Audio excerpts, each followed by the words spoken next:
ఓం గం గణపతయే నమః.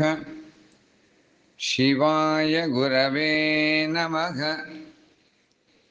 మనము ఈ 11వ రోజున శివ మహాపురాణం గురించి తెలుసుకుంటున్నాం.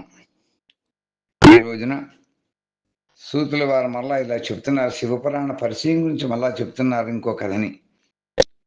సూతుడు చెప్తున్నారు, సాధుపుంగవులారా, మహాత్ములారా, మీరు చాలా మంచి విషయాన్ని అడిగారు.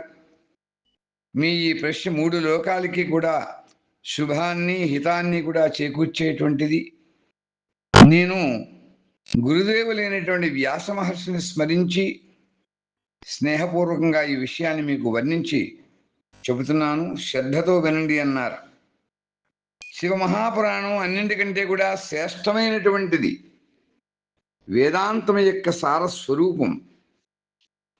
వక్తని శ్రోతలని ఇరువురిని కూడా, అంటే చెప్పేటువంటి వారిని వినేటువంటి వారిని కూడా, పారాయణం చేసేటువంటి వారిని కూడా సకల పాప సముదాయం నుండి కూడా ఉద్ధరిస్తుంది. ఇంతేకాదు, పరలోకంలో మనకి పరమార్థ వస్తువుని ప్రసాదిస్తుంది.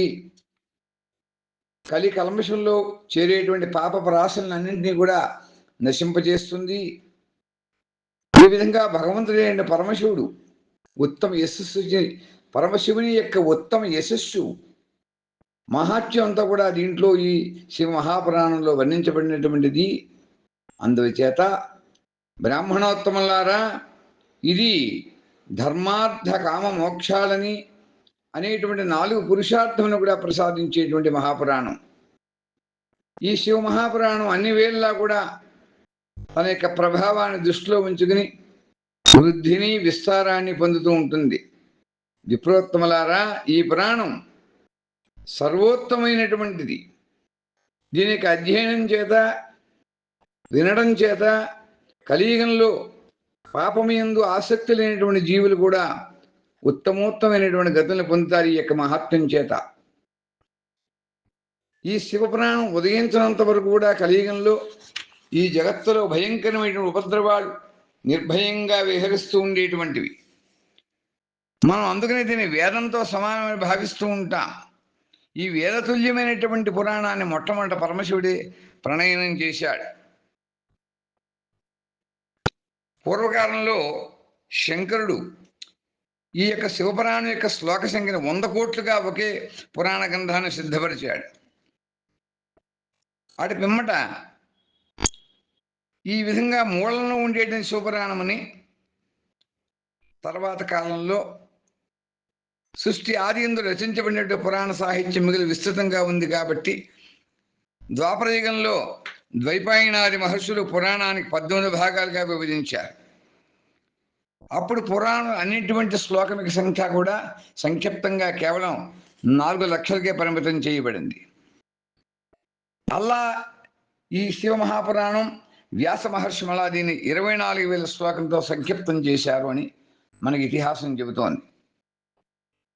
దీంట్లో మొత్తం ఈ శ్లోకం యొక్క సంఖ్య 24,000 యొక్క శ్లోకాలన్నీ కూడా ప్రతిపాదించేసినటువంటి ఈ శివ మహాపురాణం వేదములతో సమానమైనటువంటి ఈ మహాపురాణం 7 సంహితలుగా విభజించబడింది. దీంట్లో మొట్టమొదటి సంహిత పేరు విద్యేశ్వర సంహిత, రెండవది రుద్ర సంహితగా భావించబడుతోంది, మూడవది శతరుద్ర సంహిత, నాలుగవది కోటి రుద్ర సంహిత, ఐదవది ఉమా సంహిత, ఆరవది కైలాస సంహిత, ఏడవ దాని పేరు వాయవీ సంహిత అని ఈ విధంగా ఇవి 7 సంహితలుగా ఏర్పాటు చేయబడ్డాయి. ఈ 7 సంహితల్లో కూడినటువంటి శివ మహాపురాణం ఇంతకుముందు మనం చెప్పినట్టుగా వేదంతో సమానంగా ప్రామాణికం చెందబడినటువంటి, అన్నిటికంటే కూడా భిన్నమైనటువంటి ఉత్తమ గతులను ప్రసాదించేటువంటి ఈ స్వచ్ఛమైనటువంటి శివ మహాపురాణాన్ని భగవంతులకు శివుడి ద్వారా ప్రతిపాదించబడింది. దీన్ని శైవ శిరోమణి అనేటువంటి వ్యాస మహర్షి మనకు అందరికీ కూడా అదృష్టంగా 24,000 శ్లోకాలతో సంక్షిప్తం చేసి సంకలనం చేశారు. అందుచేత ఇది సకల జీవ సముదాయానికి ఉపకరించేటువంటి విధంగా చేశారు వారు. త్రివిధమైనటువంటి తాపాలని కూడా నశింపజేస్తుంది. ఇంతకు మించి సాటి లేనటువంటి ఇంకోటి లేదు. సత్పురుషులకు సదా శివ భక్తులకు కూడా శ్రేయస్సుని చేకూర్చేటువంటిది. అటువంటి దీనిలో వేదాంత విజ్ఞానం ప్రధానంగా ఉండి నిష్కపటమైనటువంటి ధర్మం ప్రతిపాదించబడింది ఈ శివమహాపురాణంలో.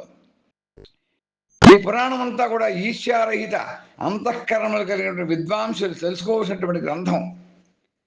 దీనిలో శ్రేష్టమైనటువంటి మంత్ర సమూహాలు సంకలనం చేయబడ్డాయి. ధర్మార్థ కామమోక్షాలని త్రివర్గముల వారికి కూడా పొందడానికి సాధనాలుగా వర్ణించారు. ఈ ఉత్తమమైనటువంటి శివపురాణం పురాణములన్నింటిలో కూడా శ్రేష్టమైనది మరొక్కసారి చెబుతూ, వేదాంతంలో మనం ఏ విషయాన్ని తెలుసుకుంటామో అటువంటి విషయాన్ని ఈ శివ మహాపురాణాల్లో మనం అందరం కూడా తెలుసుకునేటువంటి విధంగా వెలిసిల్లేటువంటి పరమ వస్తువు, ఆ పరమాత్మిక గానాన్ని ఇందులో చేశారు. ఈ యొక్క కథని మిగిల ఆదరంతో చదివేటువంటి వారు, వినేటువంటి వారు భక్తి శ్రద్ధలతో భగవంతుడైనటువంటి శివునికి పూజ చేసి ఈ శివమహాపురాణాన్ని పారాయణం చేసినా, చదివినా, అధ్యయనం చేసినా, శ్రవణం చేసినా, మననం చేసినా కూడా శివునికి, ఆ శివ మహాదేవునికి, మహేశ్వరుడికి, శంభుడికి అత్యంతమైనటువంటి ప్రీతిపాత్రలు అవుతారు. ఉత్తమ పరమగతిని పొందుతారు. ఐహిక ఆమిష్మిక అంటే ఇక్కడ మనం ఉండేటువంటి లోకంలో తర్వాత కూడా ఉత్తమ గతిని కలుగుతాయని చెబుతూ ఈ యొక్క శివ మహాపురాణిక మహత్యం చెప్పడానికి మాటలు సరిపోవు. దీని మహానుభావుడు ఆ పరమేశ్వరుడి, ఆ పరమేశ్వరుడు మాత్రమే దీన్ని నిర్ణయించగలడు అని చెబుతూ, స్వస్తి ప్రజాభ్య పరిపాలయంతాం న్యాయేన మార్గేణ మహిం మహీషాః గోబ్రాహ్మణేభ్యః శుభమస్తు నిత్యం లోకాః సమస్తాః సుఖినో భవంతు. ఓం స్వస్తి, ఓం స్వస్తి, ఓం స్వస్తి.